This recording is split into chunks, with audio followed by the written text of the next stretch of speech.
자, 수업 시작하겠습니다. 반갑습니다. 자, 오늘 도시군 관리계획부터 보도록 하겠습니다. 관리계획.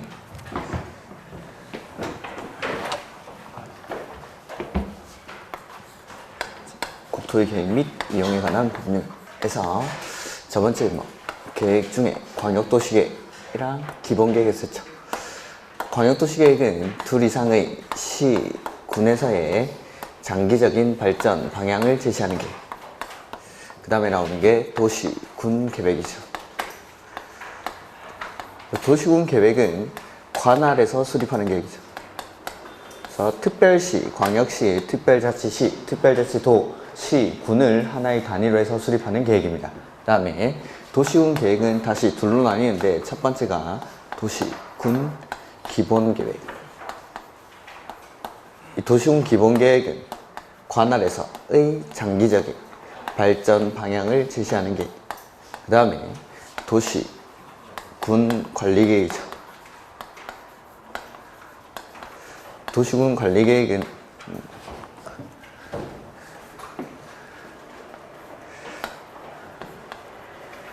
관할에서 추상적인 기본계획을 구체화시키는 계획 해서 기본계획으로부터 지침을 받아서 계획을 구체화시키는 거죠. 그래서 구체화되는 내용이 나옵니다. 관리계획의 내용. 이 첫 번째가 용도, 지역, 그 다음에 지구, 그 다음에 두 번째는 용도, 구역 이러한 것들을 지정하거나 변경하는 것에 관한 계획. 그 다음에 세 번째 기반시설을 설치하고 정비하고 개량하는 것에 관한 계획. 그 다음에 네 번째 개발사업이나 정비사업에 관한 계획. 그 다음에 다섯 번째는 지구 단위 계획구역, 여섯 번째는 입지 규제 최소 구역. 이러한 것들을 먼저 지정을 하고 여기에 맞는 계획을 수립하는 것. 지구 단위 계획구역에서는 지구 단위 계획을 수립하고 입지 규제 최소 구역에서는 입지 규제 최소 구역 계획을 수립을 하죠. 이러한 것들을 하는 일련의 절차가 바로 관리계획이겠죠. 그 다음에 도시군 광역도시계획을 어떻게 만들었습니까? 지정하고 수립하고 승인하고, 지정하고 수립하고 승인하고. 지정하는 경우의 수가 두 가지. 관할이 같거나 관할이 다르거나. 관할이 같을 때는 누가 지정하죠? 도지사가. 같은 도 안에서는 도지사가 지정하고 둘 이상의 시도에 걸쳐 있을 때는 국장이 지정합니다. 국장이. 그 다음에 지정을 해주면 계획 수립은 누가 합니까? 공동으로 같이 합니다. 같이 공동. 이게 잘 안 외워지죠? 공동이 같이. 그래서 공동만 기억하라고 한 거. 공동으로 같이. 둘 이상이니까. 그래서 관할이 같을 때 같은 도 안에서는 도 밑에 있는 시나 군이 공동으로. 시나 군이. 그 다음에 둘 이상의 시도에 걸쳐 있을 때는 시, 도가 공동으로 수립합니다. 이렇게. 이 사람들이 지정을 해주고 나면 3년 내에 승인 신청을 해야 되는데 안 할 때는 이제 지정권자가 하는 거죠. 그래서 나머지 권한자들은 싹 다 지정권자. 관할이 같을 때는 도지사, 관할이 다를 때는 국장이. 특이했던 게 필요하거나 요청하는 경우에는 수립권자랑 승인권자가 계획을 같이 만드는 경우가 있긴 있습니다. 이렇게. 그 다음에 기본계획은 어떻게 만들죠? 기본계획은 지정할 필요가 없으니까 그냥 수립하고 승인하고. 그 다음에 관할에서의 장기 발전 방향을 제시하는 계획이니까 수립은 누가 하죠? 특, 광, 시, 군이 수립합니다. 특, 광, 시, 군이. 그 다음에 특별시장, 광역시장, 시장, 특별시장, 광역시장, 특별자치시장, 특별자치도지사가 수립한 기본계획은 어떻게 합니까? 스스로 확정. 그 다음에 시나 군이 만든 기본계획은 도지사한테 승인을 받죠. 이렇게. 그 다음에 관리계획. 관리계획. 광역도시계획이나 기본계획은 수립이란 승인이란 말을 쓰는데 관리계획은 입안하고 결정 고시하죠. 입안하고 결정 고시. 이렇게 입안하고 결정 고시. 그래서 용어를 조금 달리 쓴다는 거. 이렇게. 그래서 오늘 페이지가 요약서는 177페이지 보시면 되겠죠. 177페이지. 글자들이 많이 이렇게 요약이 돼 있는데 우리 학원에는 클럽 다니시는 분 안 계시겠죠? 다들 입구 컷 당할 나이인데 입구에서 다 튕기겠죠. 근데 이번 사태를 해서 이태원 클럽에 대해서 여러 가지 사실들을 알게 됐죠. 이게 서울 사람만 가는 게 아니라 전국에서 가더라고요. 전국에서. 아니 제주도에서 왜 오는 거야? 아, 정말 신기하던데. 제주도, 부산, 뭐 대구에서도 이태원에 클럽 가려고 서울을 오더라고. 너무 깜짝 놀랐네. 제가 클럽을 딱 한 번 가봤는데 10년 전에 저 이태원 클럽 가봤습니다. 그때 누가 간다. 그때 한창 이렇게 클럽이 되게 유행할 때 누가 클럽에 간다는 겁니다. 나도 너무 궁금해가지고 저도 제발 데리고 가달라고. 딱 1시간 반 있다가 나왔는데 너무 시끄럽던데 거기. 그리고 그 클럽도 이번 뉴스 보니까 한 번만 가는 게 아니라 밤새도록 1차, 2차, 3차를 가더라고. 한 번 갔다가 또 다른 또 클럽 갔다가 제가 술은 1차, 2차, 3차를 먹어봤어서 클럽을 그렇게 가는 줄 몰랐는데 그런데 왜 가는지 모르겠네. 자, 아무튼 177페이지 이 밤에 결정되셨는데 요거 관리계획도 광역도시계획이나 기본계획이랑 똑같이 만들죠. 그래서 입안하기 전에 맨 처음에 뭐합니까? 입안하기 전에 기초조사, 그 다음에 의견 듣죠. 의견 몇 번 듣습니까? 2번. 한 번은 주민한테, 한 번은 의회한테 이렇게 의견을 듣죠. 이렇게 기초조사하고 의견 듣고, 그 다음에 기초조사하고 의견 듣고 해가지고 입안을 하고 나면은 그 다음에 결정권자한테 보내주고, 결정권자는 협의하고 심의하고 이렇게 결정을 하게 되죠. 자, 기초조사하고 의견 듣고 협의하고 심의하고 이런 절차들은 기본적으로 원칙은 거쳐야 한다라는 겁니다. 원칙은 그러니까 할 수 있다가 아니라 하여야 한다. 이렇게. 그 다음에 기초조사의 내용에 포함되어야 되는 게 3가지가 있죠. 토지, 적성평가, 취약성 분석, 환경성 검토까지. 기본계획에서는 환경성 검토는 빼고 토지 적성평가랑 취약성 분석까지만 포함이 되는데 여기서는 환경성 검토까지 포함을 해야 됩니다. 그 다음에 추가적으로 기초조사 생략사유가 있었죠. 여기 이제 우리 요약서에는 안 나오는데 오후가 아니지. 좀 이따 풀 문제에는 기초조사 생략사유가 아주 상세하게 적혀 있으니까 그 해설에서 제가 설명을 한번 드리도록 하겠습니다. 그 다음에 의견을 듣는데 광역도시계획이나 기본계획에서는 주민한테 의견 듣는 방법이 공청회. 광역도시계획이나 기본계획에서는 공청회라는 절차를 거쳐서 의견을 듣게 되는데 여기서는 열람을 시켜줘요. 열람을.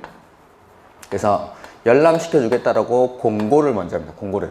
그 다음에 14일 이상 열람을 시켜주죠. 그 다음에 열람기간 안에 의견 있는 사람은 의견을 제시하고 이 의견에 대해서 답변 주는 기간이 60일 내에 결과를 통보합니다. 60일 내에 결과 통보. 그 다음에 뭐 의견을 받은 결과 그 의견이 되게 중요한 사항일 때 이럴 때는 다시 재공고 열람이라는 절차를 거칠 수도 있죠. 그 다음에 의회 의견을 듣는데 입안권자가 누구죠? 원칙? 입안권자 원칙이 특광시군. 관할에서 만드니까 특광시군이라서 의회도 역시 특광시군 의회 의견을 듣습니다. 그 다음에 자, 우리 기본계획에서 국가계획과 관련된 기본계획은 누가 수립을 하죠? 국장 다 손 드십시오. 오늘이 기본계획은 수립권자에 예외가 없다라고 했죠. 예외가 없습니다. 기본계획은 예외 없이 특광시군이 수립하는데 요거 관리계획은 예외가 있죠. 예외가.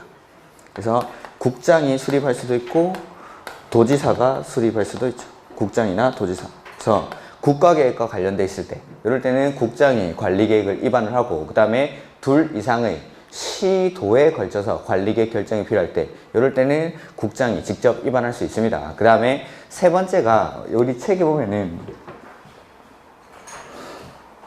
그 177페이지에 동그라미 2번에 입안권자들이 나오는데 거기 디귿에 국장이 하는 경우 해서 A는 국가계획과 관련했을 때, 그 다음에 두 번째, 둘 이상의 시도에 걸쳐서 관리계획 결정이 필요한 경우, 그 다음에 세 번째가 국장의 조정 요구에도 불구하고 그 기간 안에 조정을 안 되면은 그때는 국장이 직접 입안한다 라고 했었습니다. 이렇게. 그래서 관할에서 특, 광, 시, 군이 수립하는 기본계획이나 관리계획이 국가계획 같은 데 부합하지 않을 때는 국장이 먼저 조정 요구라는 걸 합니다. 그게 이제 국계법 138조인가 그런데 그 조정 요구 기간 안에 조정을 안 했을 때는 국장이 직접 관리계획을 입안할 수가 있습니다. 그 다음에 리을에 도지사가 입안하는 경우는 직접 수립하는 사업계획에 대해서는 관리계획을 도지사가 직접 입안할 수 있고, 둘 이상의 시, 군에 걸쳐서 관리계획 결정이 필요할 때는 도지사가 직접 입안을 할 수가 있죠. 이렇게. 그 다음에 특이했던 게 주민의 입안 제한이라는 거죠. 주민은 입안권자에게 입안을 제한할 수가 있죠. 입안 제한할 수 있는 게 네 가지죠. 네 가지.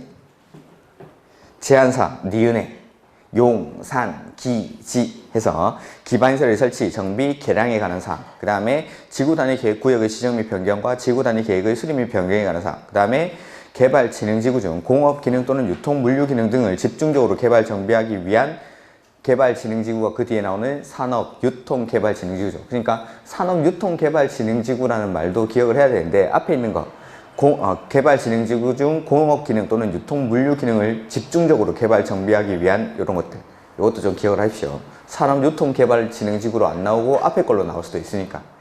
그 다음에 지정된 용도지구 중 해당 용도지구에 따른 건축물이나 그 밖의 시설의 용도, 종류 및 규모 등의 제한을 지구 단위 계획으로 대체하기 위한 용도지구의 지정이나 변경, 이런 것들. 그 다음에 제한하기 위해서는 동의가 필요하죠. 기반시설은 얼마? 면적 5분의 4. 기반시설은 면적 5분의 4. 나머지 가로 안에 있죠. 그 뒤에 가로 안에 나머지 세 가지는 면적 3분의 2 이상의 동의를 받아서 제한을 합니다. 이렇게. 그 다음에 그 밑에 보면은 산업유통개발진흥지구의 제한시 동의 요건인데, 제한 요건인데, 1번. 지정 대상 지역의 면적은 얼마? 그 밑에. 음영 처리된 부분. 1만 제곱미터 이상 3만 제곱미터 미만. 이렇게. 산업유통개발진흥지구 지정 제한시 요건입니다. 그래서 면적은 1만 제곱미터 이상 3만 제곱미터 미만이어야 되고, 두 번째, 지정 대상 지역은 자연녹지, 계획관리, 생산관리 지역일 것. 그 다음에 그 중에서 계획관리 지역이 차지하는 비중은 50% 이상일 것. 이렇게 요 세 가지 정도만 기억하시면 됩니다. 이렇게.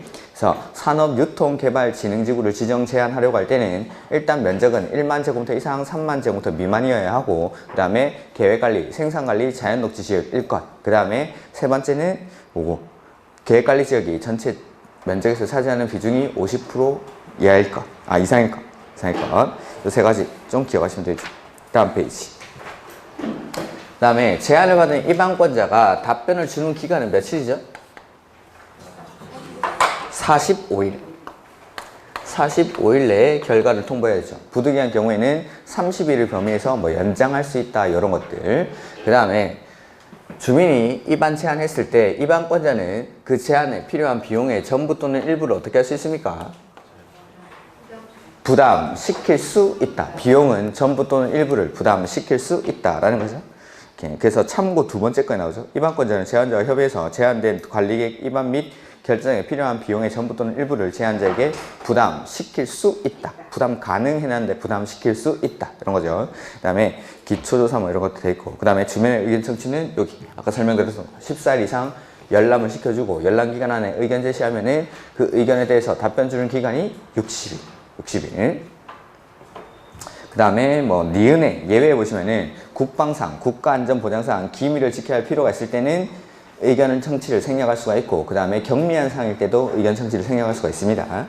그 다음에 여기 국장이나 도지사 이런 사람들은 자기 의회나 자기 주민이 없으니까 여기 특, 광, 시, 군에게 송부를 해주고, 이 사람들이 대신 의견 듣고 그 결과를 다시 알려주죠. 요걸 송부를 통한 의견 청취라고 불렸었죠. 이렇게. 그 다음에 지방의회 의견 청취인데, 지방의회는 특, 광, 시, 군이니까 의회는 특, 광, 시, 군, 의회의 의견을 듣는 건 맞는데, 의회의 의견을 반드시 들어야 되는 게 세 가지가 있습니다. 첫 번째가 용도지역, 지구, 구역의 지정이나 변경.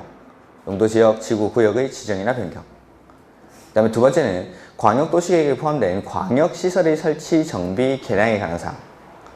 그 다음에 일부 중요한 기반시설의 설치, 정비, 개량에 관한 사항. 요 세 가지는 의회의 의견을 반드시 들어야 됩니다. 그래서 요거를 그냥 용, 광, 중 요렇게 제가 쓰긴 했는데 1번이 요거 용도, 지역, 지구, 구역의 지정이나 변경 지정 이런 것들이 시험에는 제일 많이 나왔습니다. 용도, 지역을 지정하거나 변경하려면 지방의회의 의견을 들을 수 있다가 아니라 들어야 한다. 이런 것들.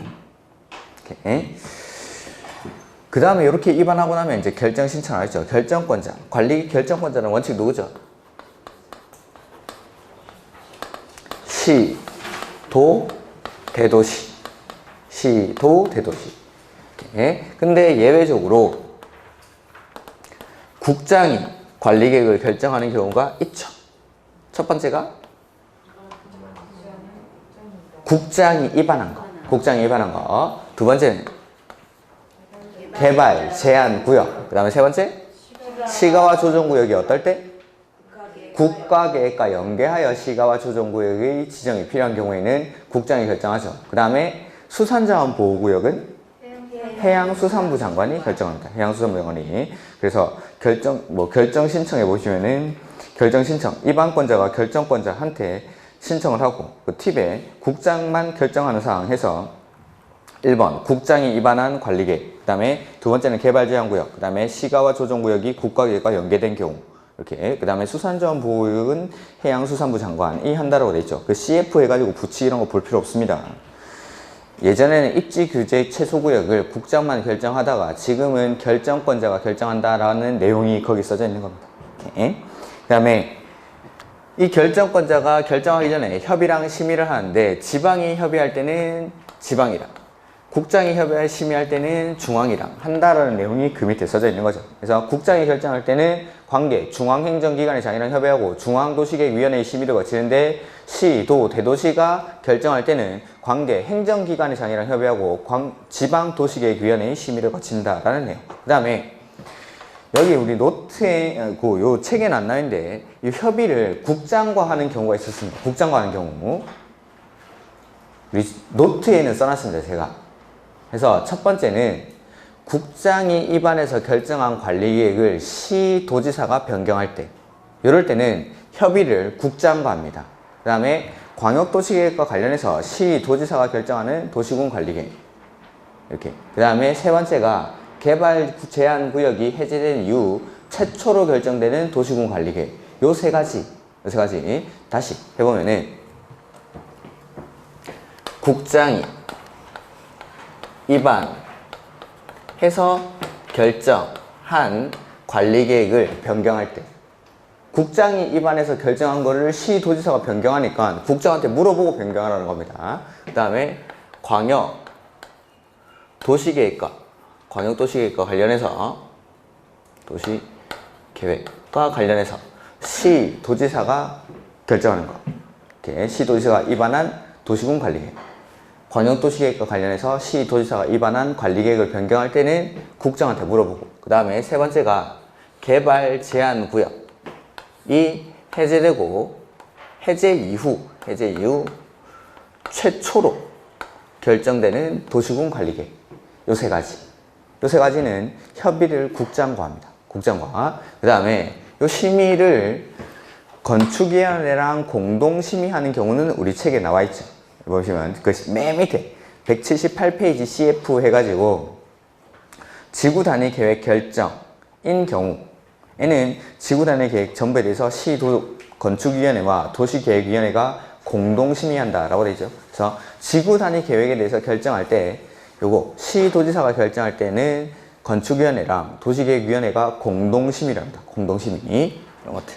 그래서 뭐 이렇게 결정을 하고, 그 다음에 뭐 시장 군수가 예외적으로 결정하는 경우도 있었죠. 근데 여기 책에는 시장 군수가 결정하는 경우는 안 나와 있네.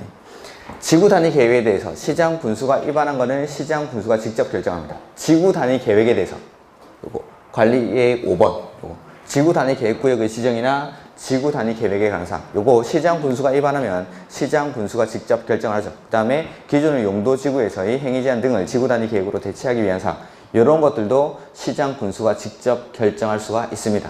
시장 군수가 결정하는 거 두 가지가 있습니다. 그 다음에 뭐 결정하고 나면은 고시하고 이 결정 광역도시계획이나 기본계획은 승인하고 나면 바로 보내줬었는데 요거 관리계획은 결정하고 나면 결정권자가 고시를 하죠. 그 다음에 보내주면 입안권자는 열람만 시켜주면 돼요. 공고하고 열람이 아니라 입안권자가 이걸 받아가지고 공고하고 열람하는 게 아니라 열람만 시켜줍니다. 기간 제한은 따로 없습니다. 여기는 기간 제한은 따로 없고 이렇게. 그래서 결정하고 고시하고 나면 뭐 이렇게 고시하고 나서 입안권자한테 송부를 하고 그 다음에 관리계획이 결정되고 나면은 이제 지형 도면을 작성을 하죠. 지형 도면을 작성하고 나서 이 지형 도면을 승인받고 그 다음에 이 지형 도면을 고시를 합니다. 그러면은 고시한 날에 관리계획 결정의 효력이 발생하죠. 관리계획을 고시한 날이 아니라 요거 지형 도면을 고시한 날에 관리계획 결정의 효력이 발생합니다. 해서 결정 고시해서 그 179페이지 표로 되어 있는 부분에 원칙은 시, 도, 대도시, 시장이 결정한데 예외적으로 국장이 하고 효력 발생 시기는 지형 도면 고시 후 효력 발생. 이렇게 쓰면 안 되고 지형 도면을 고시한 날에 효력이 발생하죠. 지형 도면을 고시한 날이라고 하는 게 훨씬 낫습니다. 고시 후 효력 발생 이런 말은 없습니다. 지형 도면을 고시한 날에 이렇게. 그래서 이렇게 이제 하고 그 다음에 기득권 보호가 그 밑에 먼저 나와 있는데 자. 관리계획이 결정이 되죠. 관리계획 결정 당시 이미 사업이나 공사에 착수한 사람, 이 사업 공사 계속하려면 어떻게 해야 됩니까? 그냥, 원칙은 그냥 하죠. 관리계획 결정과 관계없이 그냥 할 수 있는데 예외적으로 이 관리계획 결정의 내용이 시가화 조정구역이나 수산자원 보호구역 지정에 관한 내용일 때는 신고해야 되죠. 얼마 안에? 3개월 내에 신고하고 3개월 내에 신고하고 이렇게 요게 관리계획에서의 기득권 보호. 그 다음에 우리 요약서에 그 밑에 다른 것도 있으니까 같이 설명드리겠습니다. 자, 이게 관리계획 결정이 아니라 도시개발구역이나 정비구역 지정입니다. 도시개발구역이나 정비구역 지정 당시에 이미 사업이나 공사에 착수한 사람, 이 사람들은 그 사업을 계속하기 위해서는 어떻게 해야 되죠? 얼마 안에? 30일 내에 신고하는 게 원칙. 이거는 원칙이 도시개발구역이나 정비구역 지정 당시에 이미 사업이나 공사에 착수한 사람은 원칙이 30일 안에 신고. 이렇게. 이게 기득권 보호 세 가지죠. 세 가지. 그래서 관리계획 결정 당시에 이미 사업이나 공사에 착수한 사람은 원칙은 그냥 하면 되죠. 그냥 하면 되는데 시가와 조정구역이나 수산자원 보호구역 지정에 관한 사항일 때는 3개월 내에 신고하고 사업을 계속할 수 있습니다. 근데 요거 도시개발구역 지정이나 정비구역 지정 당시에 이미 사업이나 공사에 착수한 사람은 원칙이 30일 내에 신고하고 사업을 계속할 수가 있습니다. 이렇게. 그 다음에 지형도면 작성은 누가 하죠? 입안권자. 그 다음에 승인은 누가 하죠? 도지사만 합니다. 도지사만. 그래서 시장 군수가 작성한 지형도면에 대해서 도지사만 승인하죠. 그 다음에 뭐 국장이 작성했을 때는 도지사한테 승인 안 받고 시도지사가 작성한 경우에도 도지사한테 승인을 안 받고 이렇게. 그 다음에 고시는 누가 하죠? 결정권자가. 그래서 시, 도, 대도시가 고시를 합니다. 시, 도, 대도시. 예외적으로 국장도 고시를 할 수 있고. 근데 시장 군수가 자기가 결정하는 게 있죠. 관리계획. 지구단위 계획 구역이나 지구단위 계획에 관한 사항에 대해서 시장 군수가 입안한 거는 시장 군수가 직접 결정하고, 이런 것들, 자기가 결정권 안에 있는 것들은 시장 군수도 직접 고시를 할 수가 있습니다. 이런 것들이 관리계획의 내용. 이렇게. 그 다음에 관리계획은 원칙은 역시 관할 단위로 수립하는데 예외적으로 인접한 관할 구역을 포함해서 관리계획을 입안할 수도 있습니다. 이런 것들. 그거는 우리 맨 앞에 페이지 나옵니다. 맨 앞에 페이지는 아니고 177페이지. 그래서 그 177페이지 맨 위에 보면은 입안 기준이 나오고 입안권자 나오죠. 입안권자 원칙은 특, 광, 시, 군인데 니은에 인접지역을 포함시 이렇게 나오죠. 해서 지역 여건상 필요해서 미리 인접한 특광 시군과 협의를 한 경우 내지는 기본 계획이 인접한 관할 구역을 포함해서 수립이 되어 있는 겁니다. 그럴 때는 관리 계획도 인접한 관할 구역을 포함해서 관리 계획을 위반할 수 있습니다. 이렇게 인접한 관할 구역을 포함해서 관리 계획을 위반할 때는 원칙 어떻게 하죠? 협의. 원칙은 협의. 그래서 A 공동 위반. 둘 이상에 걸친 경우 특, 꽝, 특, 시장 분수가 협의해서 위반 또는 위반할 자를 지정합니다. 근데 협의가 안 되죠. 관할이 같을 때는 도지사, 관할이 다를 때는 국장이 위반할 자를 지정해 준다라는 거. 이렇게 이런 것들 정도까지가 관리계획의 내용입니다. 관리계획. 그 다음에 180페이지. 이제 용도 지역, 지구, 구역이 나오죠. 용도 지역, 지구, 구역. 그래서 지금까지 했던 게 계획들이 수립되는 절차에 관한 내용이고, 그 다음에 이제 관리계획으로 구체화되는 내용이 이제 용도 지역, 용도 지구, 용도 구역 이런 것들.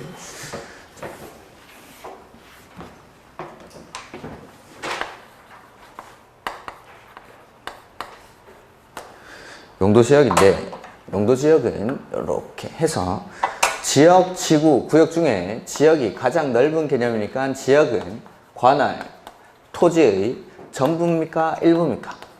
전부에 대해서 원칙, 용도 지역을 지정을 해야 되죠. 그래서 광명시, 서울시, 토지의 전부에는 원칙적으로 용도 지역은 지정이 되어 있어야 합니다. 그리고 용도는 쓰임인데 이 용도 지역에서의 쓰임은 토지를, 관할 토지를 생활권을 중심으로 분류를 해서 쓰기 위해서 이 용도별로 나누는 거죠. 여기는 주거지역에 맞게, 여기는 상업지역에 맞게 쓰기 위해서 관할 토지 전부를 용도에 따라서 나누는 거. 요게 용도지역 해서 하나의 토지에는 하나의 생활권만 형성이 돼야 되니까 용도지역은 중복해서 지정할 수가 없죠. 중복이 안 된다는 거. 그 다음에 이 용도지역은 관할 토지 전부를 생활권을 중심으로 분류를 해보면 일단 법에서는 크게 4가지 용도로 분류를 하죠. 그 다음에 이걸 다시 9개의 지역으로 세분을 합니다. 4가지 용도가 도시지역, 관리지역, 농림지역, 자연환경. 시험 포기한 거 아니면 오늘 넘기지 마시고 외우셔야 됩니다. 180페이지 그 표를 통째로 외우시죠. 그냥 요하이학습 그 180페이지에 나오는 표를 해서 크게 나누면은 도시지역, 관리지역, 농림지역, 자연환경, 보전지역 이렇게. 그 다음에 도시지역을 세분하면은 주거지역, 상업지역, 공업지역, 녹지지역. 관리지역 세분하면은 계획관리, 생산관리, 보전관리 이렇게 계획관리, 생산관리, 보전관리. 그 다음에 이걸 다시 대통령령에 가면은 최종적으로 21개로 세분을 하죠. 이렇게. 자, 주거지역을 세분하면은 전용, 일반, 준주거지역 이렇게 세분합니다. 다시 전용 주거지역은 어떻게 세분합니까? 1종, 2종으로. 그 다음에 일반은 1종, 2종, 3종 주거지역으로 세분하죠. 그 다음에 상업지역은 중심, 일반, 유통, 근린 이렇게. 그 다음에 공업지역은 전용, 일반, 준공업지역. 전용, 일반, 준공업지역. 그 다음에 녹지지역은 보전, 생산, 자연녹지 이렇게. 그 다음에 각각의 용도지역의 개념들은 여기서는 그냥 빼겠습니다. 요거는 집에 가서 한번 보시고. 그 다음에 뭐 주거지역 이런 것들이 시험에 많이 나오죠. 단독 양호한, 공동 양호한, 저층 편리한, 중층 편리한, 중고층 편리한 이런 것들. 뭐 상업지역들은 좀 보시고. 그 다음에 공업지역은 전용 공업지역은 주로 중화공업, 공해성 공업 이런 것들. 그 다음에 일반 공업지역은 환경을 저해하지 아니하는 이런 것들. 그 다음에 중공업지역은 주로 경공업을 수용하되 일부 상업기능이나 업무기능의 보완이 필요한 지역. 그런데 그 다음에 녹지지역은 개발 가능성을 가지고 분류했습니다. 보전녹지는 보전이 목적이고 생산녹지는 개발이 유보돼 있고 그 다음에 자연녹지는 제한적인 범위이긴 하지만 개발이 허용되는 지역. 이렇게. 그 다음에 뭐 관리지역, 농림지역, 자연환경, 보전지역의 개념은 그냥 한번 읽어보시기 바랍니다. 그 다음에 건폐율, 용적률, 최대 한도가 먼저 이거 표에 나와 있으니까 같이 한번 보죠. 건폐율 어떻게 외우죠? 5, 6, 5, 7에 9, 8, 8, 7 해서 50, 맨 앞에 있는 50이 전용 주거지역이죠. 1종이죠. 전용은 1종, 2종이 둘 다 50. 그 다음에 일반 1종, 2종이 60. 근데 3종 일반은 오히려 50. 이렇게. 그래서 전용 1종, 2종이 50. 일반 1종, 2종이 60. 일반 3종이 50. 그 다음에 준주거지역은 70. 준주거지역은 70. 그 다음에 상업지역이 중심, 일반, 유통, 근린 순서대로 90, 80, 80, 70. 그래서 5, 6, 5, 7에 9, 8, 8, 7. 요게 건폐율. 이렇게. 전용 주거지역, 일반 1종, 2종. 그 다음에 3종 일반. 그 다음에 준주거지역. 그 다음에 중심, 일반, 유통, 근린, 상업지역. 그 다음에 공업지역은 싹 다 70. 공업지역은 전용, 일반, 준공업지역 싹 다 70. 그 다음에 녹지지역은 싹 다 20. 그 다음에 계획관리는 40이고 나머지는 20. 이렇게. 그래서 요거 주거지역이랑 상업지역 요거만 좀 구분하시면은 나머지 거는 그렇게 어렵지 않습니다. 그래서 5, 6, 5, 7에 9, 8, 8, 7, 7, 7, 7, 둘 계획관리는 40. 계획관리가 40이고 나머지는 20. 이렇게. 그 다음에 용적률 최대 한도인데 용적률 제1종 전용 주거지역이 얼마부터 시작합니까? 100부터 얼마씩 더하죠? 50씩 해서 100, 150, 200, 250, 300 하고 준주거지역은 500. 중심상업지역 얼마부터 시작하죠? 1500부터 얼마씩 뺍니까? 200씩, 1500, 1300, 1100, 900 이렇게. 그 다음에 전용 공업지역은 300부터 해서 얼마씩 더하죠? 50씩, 300, 350, 400. 그 다음에 녹지지역은 도시지역이니까 최대 한도가 100이 2개고 80이 하나죠. 어디가 80이죠? 보존 녹지가 80이고 나머지는 100. 그 다음에 관리지역은 비도시지역이니까 최대 한도가 80인 게 2개고 100인 게 하나죠. 어디가 100입니까? 계획관리가 100이고 나머지는 80, 80. 농림 80, 자연환경 보존지역 80. 이렇게. 그 다음에 예전까지는 용적률 그 최대 한도만 설명을 드렸는데 올해 그게 개정이 됐습니다. 최소 한도가 좀 간단해졌습니다. 예전에는 이 최소 한도가 최대 400까지 있었습니다. 그래서 100, 150, 200, 300, 350, 400 막 이렇게 최대 한도가 이렇게 낮은 부분들. 그러니까 뭐 이상 뭐 이하인데 그냥 뭐 이하 그 최대 한도만 기억하시라고 했는데 이번에 개정이 됐으니까 혹시 모르니까 눈에만 한번 익혀두죠. 눈에. 자, 제일 작은 거는 이제 50입니다. 그러니까 용적률 최대 한도가 100이나 80으로 끝난다. 그럴 때는 무조건 출발점은 50이라고 생각하시면 됩니다. 그래서 100으로 끝나는 거 제1종 전용. 그 다음에 거기 녹지지역 이하로는 싹 다 50이죠. 녹지지역 이하로 싹 다 50. 이렇게. 그러니까 제일 작은 게 50입니다. 제일 작은 게. 그러니까 최대 한도가 100이나 80으로 끝난다. 이런 것들은 무조건 50 이상, 100 이하, 80 이하 이렇게 됩니다. 이렇게. 이건 뭐 예전이랑 똑같습니다. 예전에도 50부터. 그 다음에 제2종 전용 주거지역도 최대 한도가 150이지만 최소는 50. 최소 50. 그 다음에 주거지역인데 이게 50, 100, 그 다음에 준주거지역만 200이죠. 일반은 싹 다 100. 그 다음에 준주거지역은 200. 그 다음에 모든 상업지역이 이거 200 이상입니다. 200 이상. 그러니까 준주거지역부터 상업지역까지가 200이죠. 준주거지역부터 상업지역이 200. 그 다음에 공업지역은 최대 한도가 150. 그렇게 뭐 어렵지 않죠. 주거지역만 조금 구분하시면. 상업지역은 최소 한도가 싹 다 200. 공업지역은 최소 한도가 싹 다 150. 이게 예전보다 엄청나게 간단해진 겁니다. 예전에는 중심상업지역은 뭐 400이 최대 한도고 일반 상업지역은 350이고 유통상업지역은 뭐 300이고 뭐 이렇게 막 나눠져 있었는데 이걸 되게 간소하게 만든 겁니다. 그러니까 이거는 지금은 충분히 시험에 나올 수 있습니다. 이게. 그리고 올해 개정이 됐으니까. 그래서 자 일단 최대 한도가 100이나 80으로 끝나는 거 무조건 최소 한도는 50. 근데 딱 하나만 150으로 끝나는 게 있죠. 제2종 전용 주거지역 요까지도 50 이상의 범위 안에 들어가죠. 50 이상. 그 다음에 일반 주거지역은 셋 다 100. 최소 한도가 100. 최소 한도가 100. 그 다음에 준주거지역부터 상업지역까지는 싹 다 최소 한도가 200. 최소 한도가 200. 그 다음에 공업지역은 최소 한도가 싹 다 150. 나머지는 그냥 싹 다 50. 이렇게. 그러니까 상업지역에서는 최소 한도가 200. 공업지역에서는 최소 한도가 150. 근데 주거지역에서 준주거지역은 최소 한도가 상업지역은 똑같이 200이죠. 그 다음에 나머지 것들은 100. 나머지 것들은 100. 주거지역은 100. 상업지역은 200. 공업지역은 150이라고 간단하게 생각하셔도 상관이 없겠죠. 나머지는 그냥 최대 한도가 싹 다 50이니까, 최소 한도가 싹 다 50이니까. 근데 요거 전용 주거지역 요것만 50. 전용 주거지역 50. 오케이. 그래서 요거는 되게 간단해졌으니까 충분히 지금은 이제 시험에 나올 수 있습니다.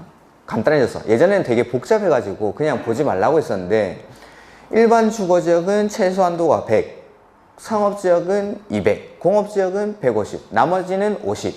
나머지는 50. 이렇게. 근데 준주거지역만 좀 조심하셔야 되겠죠. 준주거지역은 상업지역이랑 똑같이 최소 한도가 200입니다. 200 이상, 그러니까 앞에 거 뭐 이상 뭐 이하입니다. 뭐 이상 뭐 이하. 근데 거기 뭐 이상도 이제는 지금까지는 시험에 나온 적이 한 번도 없습니다. 근데 이제는 충분히 시험에 나올 만합니다. 이게. 그래서 간단해졌기 때문에 요 최소 한도도 조금 기억을 해주십시오. 이렇게. 그 다음에 나중에 맨 마지막에 시험 칠 때나 이럴 때 동영 모의고사나 그럴 때 문제를 한번 넣어 보겠습니다. 이렇게 용도 지역이 지정이 되면은 행위 제한을 하죠. 행위 제한.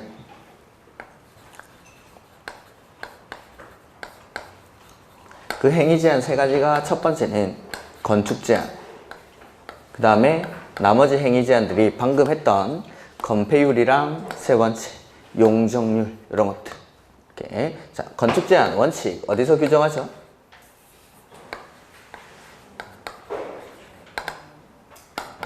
대통령령. 그래서 그 대통령령의 내용이 제1종 전용 주거지역에서 지을 수 있는 건축물은 이렇게 해가지고 표가 있다라고 했습니다. 대통령령에 가면. 그래서 대통령령에서 지을 수 있는 건축물. 근데 요건 안 되는데 조례로 지을 수 있는 건축물. 요런 표가 총 21개가 나옵니다. 제1종, 제2종 전용 주거지역에서 지을 수 있는 건축물, 제1종 일반 주거지역에서 지을 수 있는 건물, 이런 것들. 다 이렇게 있는 건물들이 규정이 되어 있는데, 준주거지역이랑 모든 상업지역, 그 다음에 준공업지역, 그 다음에 계획관리지역, 이런 데서는 지을 수 없는 건축물을 규정합니다. 지을 수 없는 건축물. 이렇게. 그래서 지을 수 있는 건축물을 규정했다는 거는 요거는 지을 수 있는데 나머지는 안 돼 이 말이죠. 여기도 뭐 다른 것들도. 근데 지을 수 없는 건축물을 규정한다는 거는 요거 빼고는 다 지을 수 있어 이 말입니다. 그러니까 행위 제한이 상대적으로 좀 완화되어 있는 곳, 모든 상업지역이랑 준주거지역, 준공업지역 이런 데서는 지을 수 있는 건물이 지을 수 없는 건물보다 훨씬 많으니까 안 되는 것들을 규정해 놓는 겁니다. 상업지역 같은 데서는.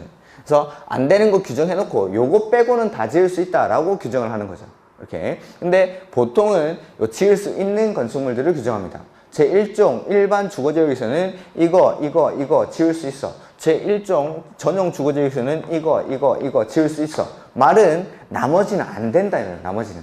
이렇게. 요게 대통령령의 내용입니다. 건축 제한이라는 거는 각각의 용도 지역마다 지을 수 있는 건물, 지을 수 없는 건물들을 규정을 하는 거를 건축 제한이라고 하는데, 그 건축 제한이 원칙은 대통령령에 있습니다. 대통령령에. 근데 예외적으로 대통령령으로 하지 않는 게 있습니다. 거기 아마 나올 것 같은데. 그래서 뭐 좀 읽어보면은, 지정된 용도지역에서의 건축물이나 그 밖의 시설의 용도, 종류 및 규모 등의 제한에 관한 사항은 원칙은 어디서? 대통령령에서. 대통령. 그 대통령령의 내용이 요겁니다. 요거. 각각의 용도 지역에서 지을 수 있는 건물, 지을 수 없는 건물들을 규정을 합니다. 그 다음에 지정된 용도 지구에서의 건축물이나 그 밖의 시설의 용도, 종류 및 규모 등의 제한에 관한 사항은 이 법 또는 다른 법률에 특별한 규정이 있는 경우 외에는 대통령령으로 정하는 기준에 따라 조례로 정할 수 있다. 뭐 이런 것들을 참고로 보시고, 그 다음에 건축물이나 그 밖의 시설의 용도, 종류 및 규모 등의 제한은 해당 용도 지역과 용도 지구의 지정 목적에 적합하여야 한다. 그 다음에 건축물이나 그 밖의 시설의 용도, 종류 및 규모 등을 변경하는 경우에는 변경 후의 건축물이 그 밖의 시설의 용도, 종류 및 규모 등은 위 1, 2에 맞아야 한다. 그러니까 용도를 변경했을 때에도 그 각 해당 용도 지역의 건축 제한에 맞게끔 용도를 변경하라 이 말입니다. 이렇게. 그 다음에 용도 지역 안에서의 건축물 그 밖의 시설의 용도, 종류 및 규모 등의 제한에 관한 사항은 국계법 시행령 별표 2에서 22다. 21개의 표가 있다. 이렇게 생긴 표가 21개가 있는 겁니다. 이렇게 생긴 표가. 건축 제한을 적용함에 있어 부속 건축물에 대해서는 주된 건축물의 건축 제한에 의한다. 이렇게. 그 다음에 최근 시험에 출제된 사항인데 주택을 절대 못 짓는 데가 두 군데 있다고 그랬죠? 어디? 전용 공업지역이랑 유통상업지역. 여기는 어떠한 형태의 주택도 허용하지 않죠. 전용 공업지역이랑 유통상업지역. 그 다음에 연립 다세대 이런 것들은 그냥 참고로 보시고 유통상업지역, 전용공업지역 일단 주택 안 되니까 안 되고 그 다음에 일반공업지역 안 되고 그 다음에 보전녹지, 보전관리, 농림, 자연환경 보전지역. 근데 아파트 건축이 금지되는 지역 요게 그나마 시험에 많이 나온 거죠. 그래서 일단 전용 유통상업지역이랑 전용공업지역 안 되고 그 다음에 일반공업지역은 따로 좀 기억하시라고 했죠. 일반공업지역은 따로 표시. 그 다음에 녹관농자는 안 됩니다. 녹관농자. 그러니까 연립이나 다세대가 안 되는 곳은 보전녹지, 보전관리만 안 됐죠. 보전녹지랑 보전관리. 그 다음에 농림, 자연환경 보전지역인데 아파트는 그냥 모든 녹지지역, 모든 관리지역 다 안 됩니다. 녹관농자. 그 다음에 일자 들어가는 거 안 되죠. 일종 전용, 일종 일반은 아파트를 지을 수가 없죠. 이런 것들. 그 다음에 일종 근생은 모든 지역에서 허용을 합니다. 모든 용도 지역에서. 그 다음에 위락시설은 상업지역에서만 지을 수가 있습니다. 이렇게. 요게 대통령령에 나오는 건축 제한에 관한 사항. 근데 대통령령에서 안 하는 게 있죠. 첫 번째, 농공단지에는 행위 제한을 어디서 합니까? 그 페이지 맨 밑에. 산업, 입지 및 개발에 관한 법률. 농공단지는 용도지역이 어디든지 간에 용도지역이 지정이 되면은 요거는 행위 제한을 산업, 입지 및 개발에 관한 법률에서 하죠. 산업, 입지 및 개발에 관한 법률. 그 다음에 농림지역에 연결되는 거 3가지, 자연환경 보전지역에 연결되는 게 5가지 있었죠? 기억이 나시려나? 농림지역 중,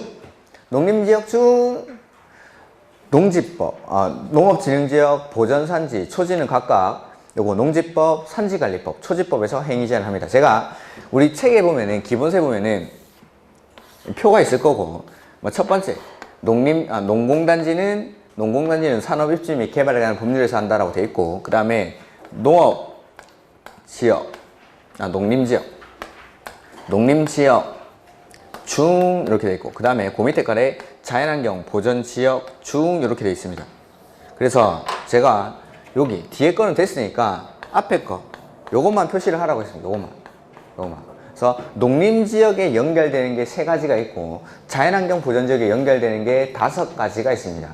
이렇게. 그래서 뒤에 것들은 농업진흥지역은 농지법, 보전산지는 산지관리법, 초지는 초지법 이런 것들은 바꿔내면은 말이 잘 안 맞기 때문에 곤란하기가 쉬워서 이 농림지역에 연결되는 건데 자연환경 보전지역 중 농업진흥지역으로 지정된 지역은 뭐 행위 제한을 농지법에서 한다 뭐 이런 식으로 앞에 걸 바꿀 거라고 말씀을 드렸습니다. 앞에 거. 그래서 이런 것들 농림지역에 연결되는 거, 자연환경 보전지역에 연결되는 거 이런 것들을 좀 기억을 하십시오. 그래서 농림지역에서는 농업진흥지역, 보전산지, 초지의 경우에는 각각 농지법, 산지관리법, 초지법에서 그 다음에 자연환경 보전지역 안에 공원구역, 상수원보호구역, 지정문화재 내지는 천연기념물과 그 보호구역, 그 다음에 해양보호구역, 수산자원 보호구역에서는 각각 개별 법률에서 행위 제한을 합니다.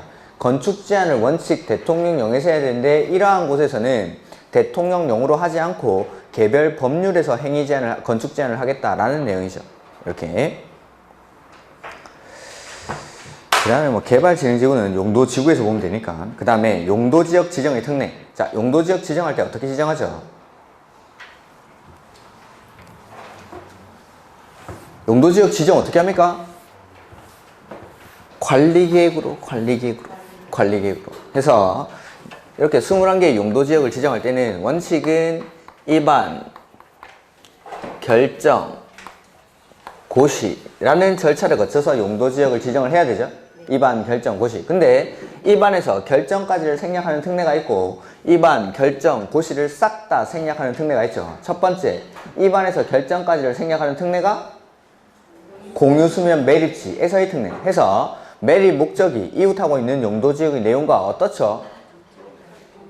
같을 때 같으면 매립 준공 인가일부터 입안에서 결정 절차를 생략하고 이웃하고 있는 용도지역으로 지정된 것으로 본다라는 거. 다만 고시는 생략이 안 되니까 따로 특, 광, 시, 군이 고시를 해야 되죠. 그래서 특례에 해당하려면 매립 목적과 이웃하고 있는 용도지역의 내용이 같아야 되는데 매립 목적과 이웃하고 있는 용도지역의 내용이 다르거나 내지는 둘 이상의 용도지역에 걸쳐 있을 때는 특례에 해당하지 않죠. 그럴 때는 어떻게 지정합니까?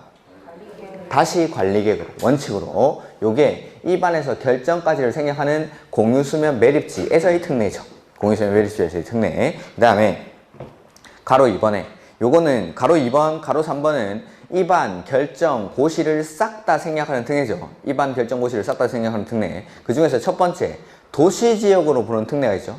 도시지역으로 보는 특례가 그게 항, 도, 국, 일, 도, 택전 이렇게 항만, 어항구역이 어디에 연접합니까? 도시지역에 연접한 공유수면. 도시지역. 그 도시지역이 중요합니다. 도시지역. 항만, 어항구역이 어디에? 도시지역에 연접한 공유수면. 이런 것들이 지정이 되면 여기를 그 공유수면을 도시지역으로 보겠다라는 거죠. 그 다음에 국가산업단지, 일반산업단지, 도시첨단산업단지. 근데 뭐는 아니라고 했죠? 농공단지는 아닙니다. 농공단지는 여기 써져 있나? 네, 써져 있습니까? 그래서 대답을 잘 하시는구나. 그래서 산업 입지 및 개발에 관한 법률에 가면 산업단지를 4가지로 분류를 합니다. 국가산업단지, 일반산업단지, 도시첨단산업단지, 농공단지. 그래서 여기 아까 행위제한에서 농공단지는 용도지역에 관계없이 행위제한을 어디서 했습니까? 이법 산업 입지 및 개발에 관한 법률에서 행위제한, 건축제한을 합니다. 농공단지는 용도지역이 어디든지 간에 농공단지가 지정이 되면은 거기서 지을 수 있는 건물, 없는 건물은 국계법을 보면 안 되고 산업 입지 및 개발에 관한 법률 거기를 봐야 됩니다. 여기서 그 다음에 요거 산업 입지 및 개발에 관한 법률에 따른 국가산업단지, 일반산업단지, 도시첨단산업단지 여기 공장지 있는 곳이죠. 이런 것들이 지정이 되면은 도시지역으로 본다라는 거. 입안, 결정, 고시를 싹 다 생략하고 그 다음에 택지개발지구. 택지개발지구. 그 다음에 전원개발사업구역 및 그 예정구역이죠. 근데 여기서 제외되는 게 중요하죠. 수력발전소 내지는 송변전 설비만을 설치하기 위한 지역은 제외한다는 거. 이렇게 이런 지역들이 지정이 되면은 여기를 뭘로 봐줍니까? 도시지역으로 지정된 것으로 본다는 거. 그 다음에 관리지역 내에서의 특례. 관리지역 내에서의 특례 해서 제가 관, 농, 관, 보, 농, 자 이렇게 했던 거. 자, 출발점이 어디죠? 출발점은 항상 관리지역에서 바뀌어야 됩니다. 관리지역에서. 자, 관리지역 중 농지법에 따른 농업진흥지역이 지정이 되죠. 그럼 여기 뭘로 봐줍니까? 농림지역으로. 관리지역 중 농지법에 따른 농업진흥지역으로 지정된 지역은 농림지역으로 본다. 그 다음에 관리지역의 산림 중 보전산지로 지정된 지역. 어이구, 잘못했구나.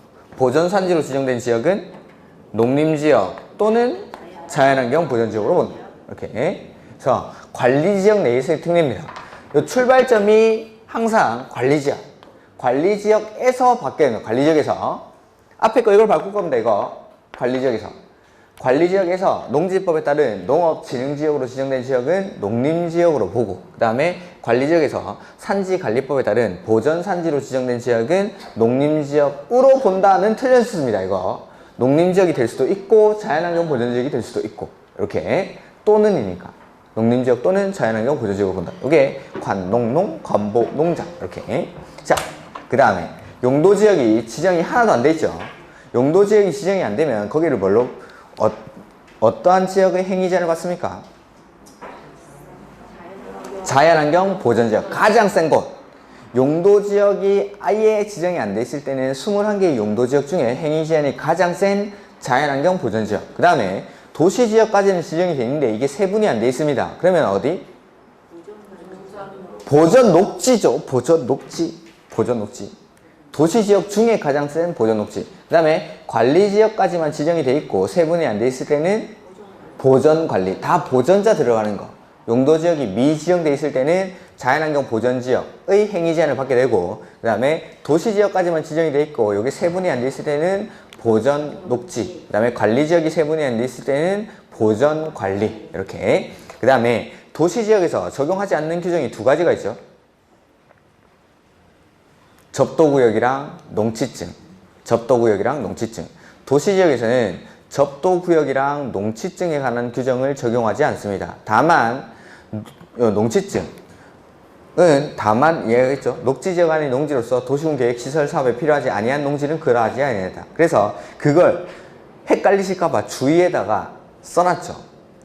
뭐 주로 어느 지역에서 적용이 배제되는지 여부를 출제하고 뭐 그건 됐고, 특히 농지증의 경우에는 녹지 지역에서는 일반적으로 농지를 취득할 때 농지증을 발급받습니까?